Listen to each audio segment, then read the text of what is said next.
short. Camera adds 10 inches. that would be nice. I'll take the 10 inches over the 10 pounds for sure. I'm Adam, by the way. I don't think we've met in person. Nice to formally meet you. Nice to meet you.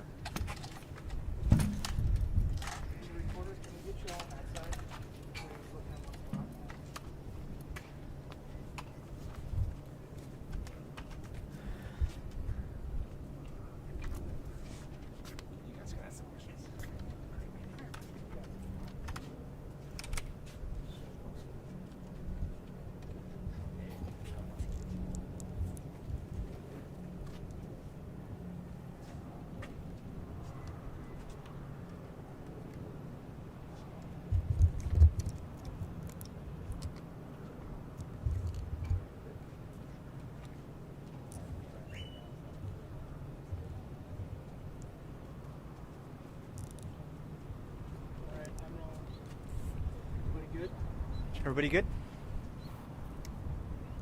Is that a hold or a go? We're good? We're good. No, he's saying hold? Oh, we're good? No, we're good. Okay.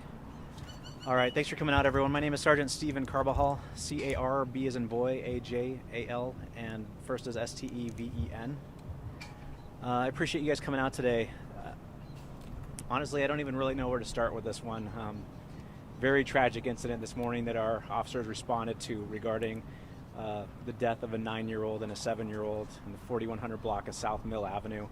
An officer was flagged down this morning at our Apache substation by a female that said she was hearing voices telling her to kill her kids. The officer did a little bit of research and found out that she was connected to an apartment complex in the area of basically Mill and the US 60. We found the specific apartment where she was residing, and officers went in and did a welfare check and found, very tragically, the 2 children dead inside the apartment. We did respond out there earlier in the evening regarding a domestic dispute between a husband and wife. At that time, everything seemed to be okay.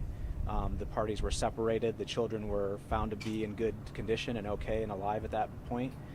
But it was very tragic what officers encountered this morning. Obviously, we're trying to support the father through this, as well as our officers that are just dealing with this horrific incident.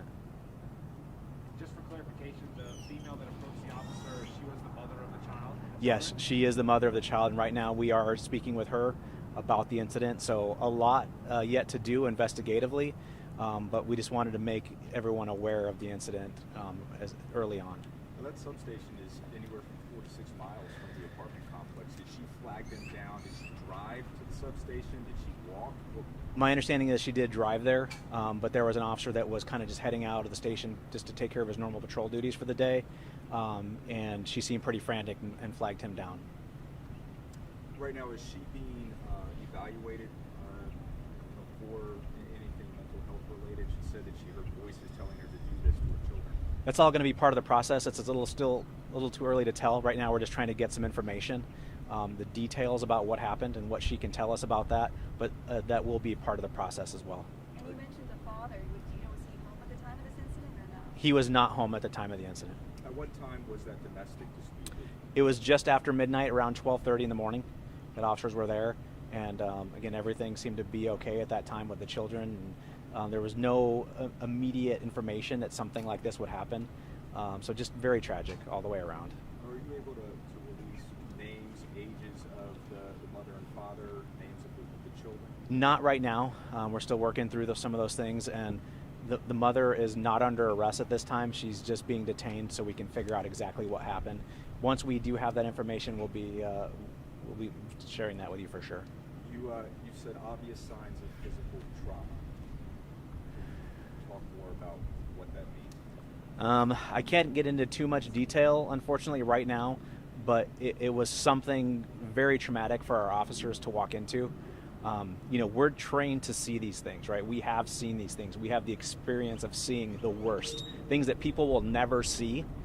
But there's something elevated about that when it's a 9-year-old and a 7-year-old. This should have never happened, right? And for especially what if it was the mother, if that's the way this investigation goes, children of 9 and 7 obviously should be protected by their parents, and for something this traumatic to happen to them, and what they must have gone through prior to that or during that is something that we can't even quantify, but we have a lot of officers right now that are struggling. I mean, just me talking to you right now, just kind of thinking what they went through is something we can't even put into words right now. Is the mother a suspect, or are there any other suspects? I wouldn't call her a suspect as of yet, but it's a strong investigative lead at this point. Can you give us any more details about the early morning domestic situation? Why were officers called out there? We're still looking into a lot of that. We're still kind of going through all those reports right now, but there was kind of some disturbance there, a disagreement or an altercation between the husband and wife. Ultimately, at that time, the parties were separated, which is something that if we can do that in those instances, that's a win for us, because we can get the parties separated in case something, it really kind of minimizes things flaring up again. But again, I would go back to what the children experienced is just horrific, really. Were the mother and father, were they known to the police department before these incidents? Not that I'm aware of. I think my understanding is the first interaction we had with them was earlier this morning, just after midnight, that 12:30 call. And you said you separated the parties. Any idea of where the father went after that domestic incident? We do have that information right now. We're not releasing that, but that is something that we're working through as well. But the father is not a suspect. The father is not a suspect at this time. Any priors with this? Not that I'm aware of. My understanding is that they just recently moved into that complex, and I don't know if they resided in Tempe before, but that's something that we're still looking into as well. We spoke to some neighbors, and they reported that there have been several instances in this particular apartment complex. Is that kind of a common area for some of these kind of incidents? Well, not for this kind of incident, for sure. I mean, this is not typical of the incidents that we respond to. It's possible in that area, in that community, that we've been there for other incidents, of course, but nothing to this extreme nature that I'm aware of. When officers are sent out to an incident that there's possible mental health related issues that are going on, is there anything else that happens within that investigation? Yeah, I mean, we want to, of course, get the investigation under control and care for those that need that emotional support. But we are no different. This uniform and this badge does not take away the trauma that we experience. This is something that you carry with you.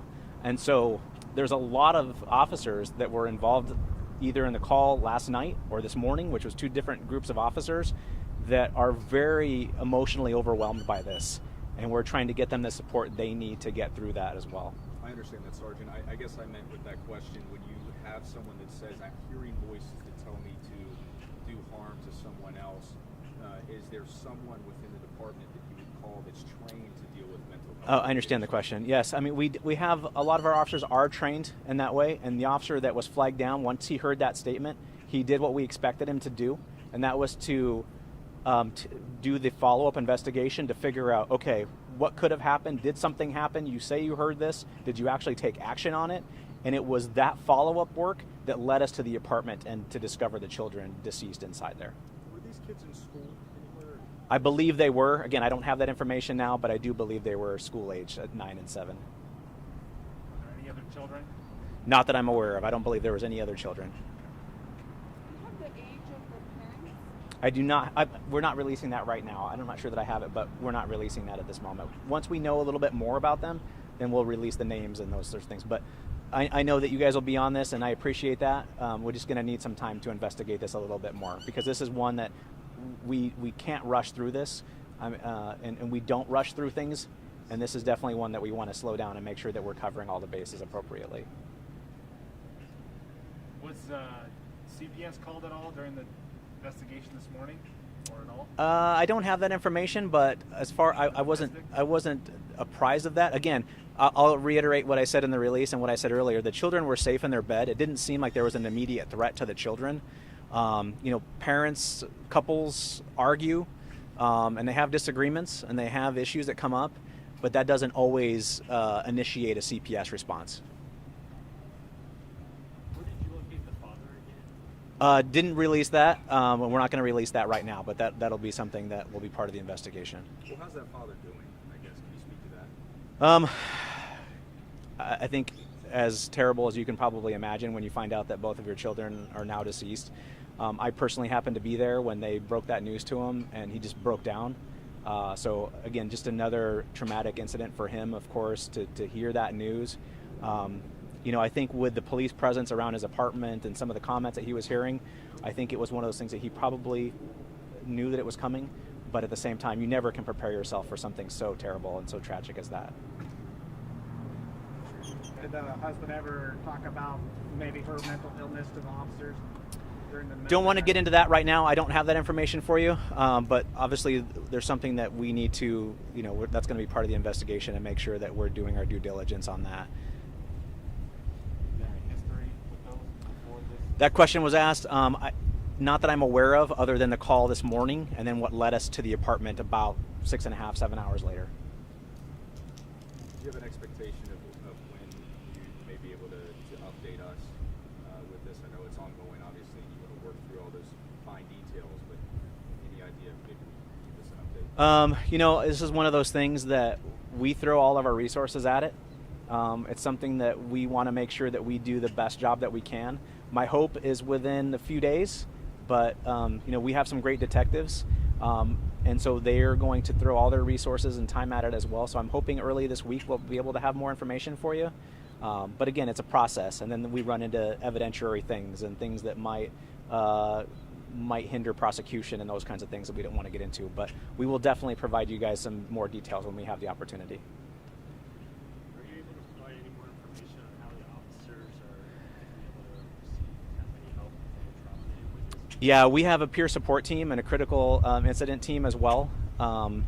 And there are some Craig Tiger Act things, if you guys are familiar with that, where officers are entitled to and can take advantage of some type of counseling and some different emotional recovery things that are in place. We've always supported employees in these situations, and this one, like I said, this is one that doesn't go away. It's not like, hey, I'm just on to the next call or anything like that. This is something that's going to stay with these officers for the rest of their lives. And I appreciate you bringing that up, but that's the reality of our job, and we all knew what we signed up for, but this just brings it to another level. And this is something that for those that witnessed the scene, for those that saw the children, it's something that's going to stay with them for the rest of their lives. And we're human just like everybody else, and we're not immune to that type of tragedy and that type of trauma emotionally.